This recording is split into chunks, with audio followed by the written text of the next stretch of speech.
자, 오늘은 여러 가지 순열 세 번째, 같은 것이 있는 순열입니다. 자, 이게 뭐냐면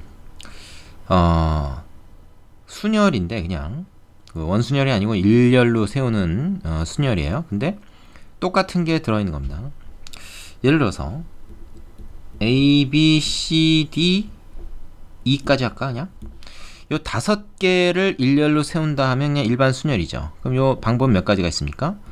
5개 중에서 예를 들어서 뭐 5개를 뽑아가지고 세운다. 즉 5팩토리얼이죠.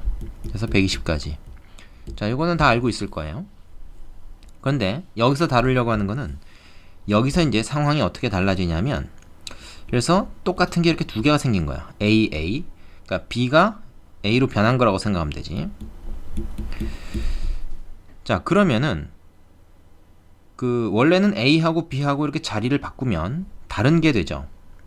원래 순열에서는. 하지만 A, A 이렇게 똑같을 때는 얘네 둘이 자리를 바꿔봐야 구분이 되지 않습니다. 똑같아지는 거죠. 그러니까 얘보다 순열의 개수가 좀 줄어들겠죠. 그럼 그거를 구하는 것이 바로 같은 것이 있는 순열입니다. 이렇게 똑같은 것들이 들어있어서 얘네끼리 자리 바꾸는 거는 의미가 없는, 얘하고 자리 바꾸는 건 당연히 다른 경우가 되죠. 다른 경우의 수가 되는데 똑같은 애들끼리는 바꿔봤자 다른 경우가 되지 않는다. 그래서 얘보다 좀 적은 경우의 수가 나올 겁니다. 그걸 어떻게 구하느냐? 간단해요. 얘를 일렬로 세울 때 그 순열의 수가 얼마인지 우리가 모르지. 그걸 별이라고 합시다. 그런데 얘를 갖다가 일렬로 세우는 거에다가 AA가 지금 똑같잖아요. 둘 중에 어느 하나의 A를 다시 B로 싹 바꿨다고 생각하면은 뭐가 달라집니까? 얘하고 자리 바꿔서 원래 똑같았는데 달라지죠? AB하고 BA하고 달라집니다. 그래서 걔네들끼리 줄 세운 것만큼이 더 늘어나겠죠. 모든 경우의 수만큼 그게 똑같이 다 2개씩 있으니까요. 이렇게 될 겁니다. 그렇게 되면은 그게 바로 뭐야? 이거잖아요. 바로 5개. 모두 서로 다른 5개를 일렬로 세는 방법이 된다.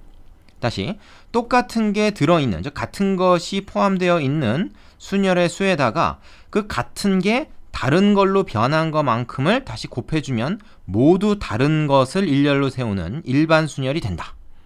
이렇게 얘기할 수 있죠. 그럼 우리가 정작 구하고자 하는 건 얘니까 얘를 1로 나눠줘 버리면 됩니다. 이렇게. 그래서 어떻게 돼요? 요거 120이니까 2로 나누면 60까지로 확 줄어드는 거죠. 이게 바로 같은 것이 포함되어 있는 순열을 구하는 방법입니다. 이해되십니까? 네. 자, 정리를 해보면요. n개 중에서 서로 같은 것이 각각 p개, q개, r개씩 있을 때 n개를 모두 일렬로 배열하는 순열의 수는 이렇다.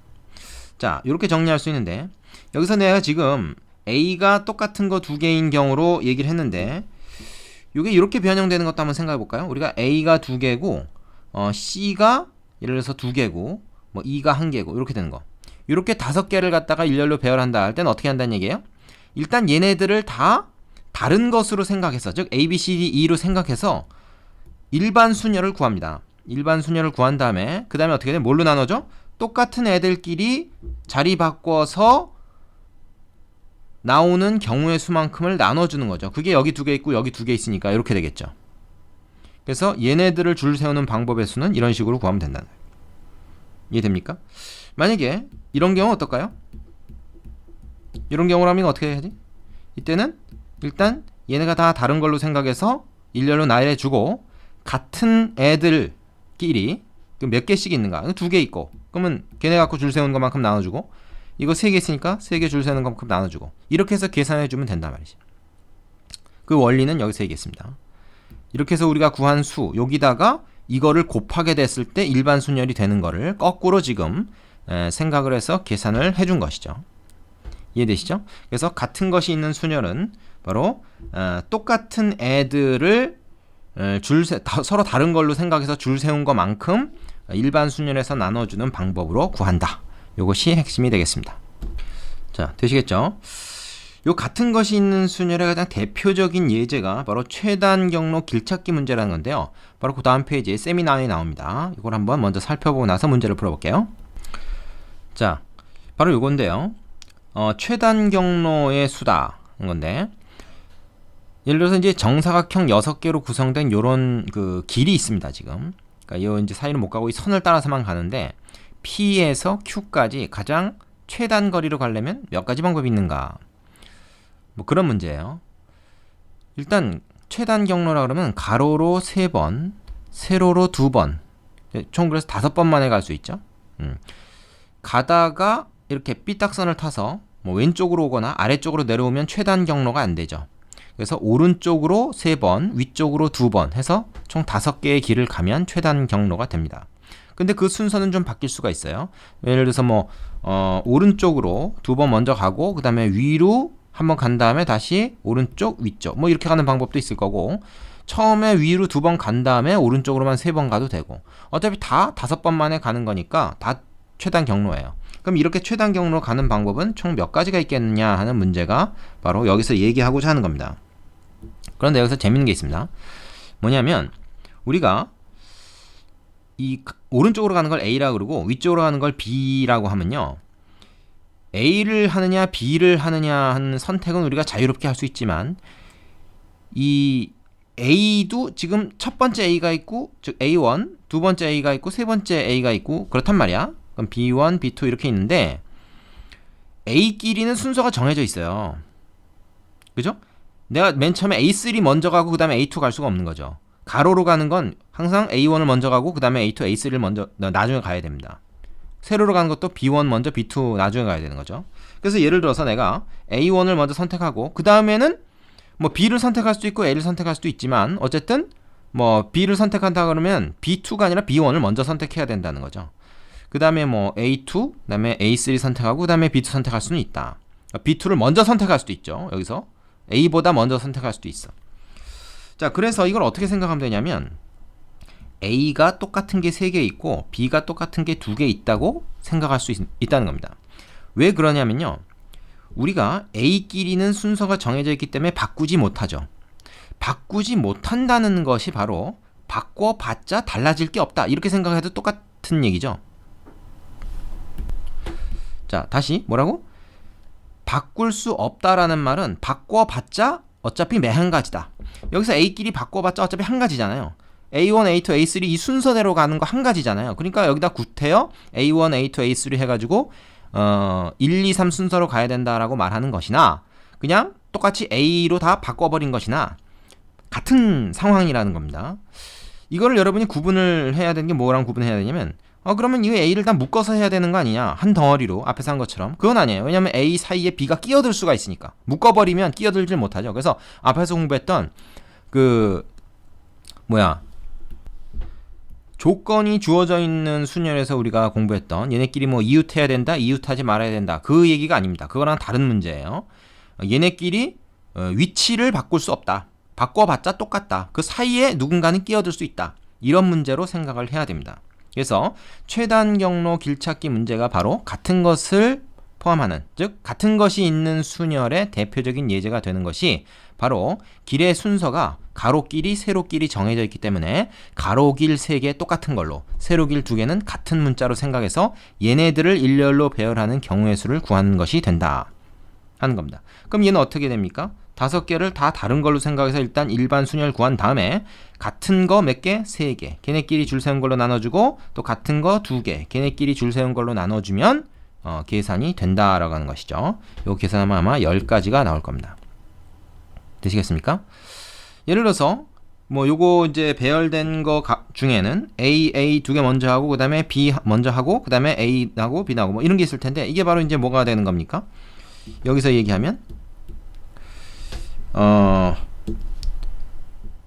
가로로 2번 가고요, 세로로 1번 가고 다시 가로로 가고 세로로 가고, 이게 이제 바로 이런 거에 해당하는 거죠. 그래서 모든 그 방법을 그러니까 오른쪽으로 가고 위쪽으로 가고 하는, 오른쪽으로 3번 위쪽으로 2번 가는 모든 방법을 다 요거를 줄 세우는 걸로 해서 우리가 구해줄 수가 있다. 그래서 최단 경로의 수는 같은 것이 있는 순열로 구하는 것이 좋겠다 하는 얘기인데요. 사실 이거는 우리가 초등학교 때 혹시 본 적이 있는지 모르겠는데 다른 방법도 있습니다. 각 교차로 있죠, 교차로 만나는 이 교차로에 이르는 방법이 몇 가지인가를 다 세는 방법이 있어요. 무슨 얘기냐면, 자, 우리가 오른쪽 아니면 위쪽으로밖에 못 간단 말입니다. 왼쪽으로 가거나 아래로 가면 안 돼요. 그러면 여기 오는 방법은 몇 가지겠습니까? 여기 오는 방법은 한 가지밖에 없습니다. 여기서 오는 방법. 뭐 이쪽에서 내려올 수는 없으니까. 여기도 한 가지. 그래서 이 오른쪽 아래, 왼쪽 옆에 이거는 다 한 가지씩입니다. 그럼 요 가운데 있는 건 뭘까요? 여기서 오는 방법이 있고 여기서 오는 방법이 있잖아요. 근데 여기까지 오는 방법이 한 가지고 여기까지 가는 방법이 한 가지였으니까 두 가지를 더해서 이게 두 가지가 돼요. 이렇게 오거나 이렇게 올 수 있다는 얘기죠. 그럼 여기 오는 방법은 몇 가지겠어요?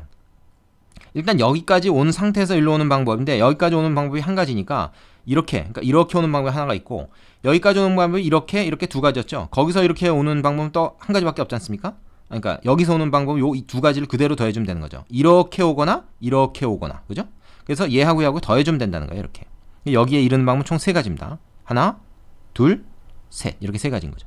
그런 식으로 따진다면 얘네 둘을 더해서 여기에 적어주면 어떻게 돼요? 각 교차로에 이르는 방법의 수가 나오고 최종적으로 Q에 이르는 방법이 6하고 4하고 더해서 10가지가 된다라고 하는 것을 찾아낼 수도 있습니다. 요게 중간에 막 장애물이 있거나 꺾여 있거나 뭐 끊어져 있는 그런 그 모양의 경우에는 이렇게 같은 것이 있는 순열로 한 번에 구할 수가 없고 이렇게 일일이 더해져서 구해야 됩니다. 그런데 그렇지 않고 이렇게 깔끔하게 되어 있는 경우에는 같은 것이 있는 순열로 구하는 것이 더 좋겠죠. 이해되십니까? 물론 이제 장애물이 있는 경우에도 뭐 장애물을 통과해서 가는 방법의 수를 구해서 전체에서 빼주는, 즉 여사건을 이용하는 방법으로 구해줄 수도 있습니다. 그 밑에 있는 얘가 이제 바로 그런 거죠. 여기는 지날 수가 없잖아요. 그러니까 여기서부터 여기까지 가는 전체 경우의 수를 구한 다음에 여기를 통해서 가는 경우를 빼준다. 이렇게 하면 되고, 근데 이 장애물이 많거나 그러면은 그렇게 일일이 다 빼주기 힘들기 때문에 바로 위에서 했던 것처럼 각 교차로에 이르는 방법의 수를 일일이 더해가지고 구해주는 방법도 있다. 그래서 우리가 이제 두 가지를 다 알아야 되겠죠. 그죠? 그래서 그 교재에서는 그 밑에다가 그 얘기를 하고 있어요. 이 교재가 굉장히 친절한 이유가 이제 여기에 있는 거죠. 바로 이 방법도 일일이 다 설명을 해주고 있습니다. 이 두 가지 방법을 여러분이 다 아셔야 돼요. 이 최단 경로수 구하는 것은 자주 나오기 때문에 그렇습니다. 되시죠? 자, 그러면은 그 앞 페이지에 개념 확인 코너에 있는 문제를 이제 여러분이 풀 수 있을 겁니다. 이걸 다 푸셔가지고 어떤 건지 좀 나름 좀 깨달은 다음에 그 다음에 이제 예제로 넘어가는 것이 좋겠습니다. 그리고 교재에 설명되어 있는 내용을 한번 쭉 읽어보세요. 지금 설명 듣고 아 그렇구나 하는 거 아는 거 하고 또 자기가 직접 눈으로 읽어보고 나서 그 다음에 정리하는 거 하고 두 가지를 우리가 다 해주는 것이 좋겠죠. 확실하게 알기 위해서는요. 예제로 가겠습니다. 자, 필수 예제 8번입니다. 다음을 구하시오. 1번은 5개의 숫자 1, 1, 2, 2, 2를 모두 사용하여 만들 수 있는 5자리 자연수의 개수. 일단 5개의 숫자를 모두 쓰면은 이걸 일렬로 나열했을 때 5팩토리얼이 되죠. 그죠? 그런데 지금 같은 게 2개, 3개가 있기 때문에 얘네만큼 줄 세운 걸 나눠 줘야 되겠죠. 자, 그러면 이건 얼마입니까? 얘는 5, 4 3, 2, 1은 얘랑 약분돼서 없어질 거 아닙니까? 이거는 2가 2팩토리얼은 2니까 그래서 결국 10가지밖에 안 된다. 원래 5팩토리얼이 120가지인데 10가지를 확 줄어드는 거죠. 같은 게 있기 때문에 그렇습니다. 자, 두 번째 6개의 숫자 얘를 모두 사용하면 만들 수 있는 6자리 자연수의 개수. 위의 문제랑 거의 같은데 0이 포함되어 있어요. 그래서 첫 자리에는 0이 올 수가 없죠. 그죠? 그러면은 우리가 6자리를 만들어 놓고 뭐 각 자리에 올 수 있는 거를 나눠서 이제 해볼 수 있겠지만 그보다는 어쨌든 첫 자리에 0이 오는 것만 피하면 1번과 같은 거니까 전체 경우에서 첫 자리에 0이 오는 것만 거꾸로 빼주면 되겠죠. 그게 더 생각하기 쉬운 방법이죠. 그래서 전체 경우는 어떻게 됩니까? 전체 경우는 일단 뭐 0을 그냥 일반 다른 숫자랑 똑같이 생각하면 6팩토리얼에다가 같은 게 지금 1이 2개 있고 2가 2개 있으니까 2팩, 2팩 이걸 나눠주는 게 돼요. 이게 전체 경우였습니다. 자, 여기서 뭘 빼주냐? 0으로 시작한 거. 일단 0으로 시작했다는 얘기는 0을 앞에다 두고 그 다음에 하나, 둘, 셋, 넷, 5개를 더 쓰는데 여기 1, 1, 2, 2, 3을 이 빈자리에 배열을 하는 거죠. 그러면 이거는 뭐야? 5팩이죠, 5팩. 그런데 똑같은 게 역시 또 2개씩 있으니까 이렇게. 그러면 전체 경우에서 0으로 시작하는 모든 경우를 다 뺐으니까 이걸 가지고 만들 수 있는 6자리 자연수를 다 구하는 게 되죠. 자, 그럼 얘 이제 어떻게 됩니까? 이건 2니까 2 곱하기 2 하면 4분의 1. 그래서 이렇게 하고 뭐 이렇게 생각할 수 있겠네요. 그죠? 자, 이거 뭐 계산은 뭐 어떻게 해도 상관이 없어요. 나 같은 경우는 이제 이걸 5팩에다가 6이 곱해져 있는 걸로 생각하면 되죠. 이걸 6팩을. 그러면 5팩으로 묶어. 그러면 어떻게 돼? 얘는 6 마이너스 1 이렇게 되죠. 이건 역시 5란 말이죠. 그럼 5팩은 이거는 120. 이건 뭐 자주 나오니까 외우죠. 120. 이건 하면 30. 그죠? 4, 30이니까. 그 다음에 601은 5. 그래서 150까지가 된다. 이렇게 계산하면 뭐 조금 쉬울지 모르겠어요. 뭐 그냥 계산해도 그렇게 복잡하지 않으니까 알 수 있지만, 자, 그래서 같은 것이 있는 순열에서 가장 뭐 쉬운 예제, 대표적인 예제라고 볼 수가 있겠죠. 자, 밑에 있는 유제 풀어보시고 일시정지 한 다음에 이 유제 풀어보시고 나서 필수 예제 9번으로 가시기 바랍니다.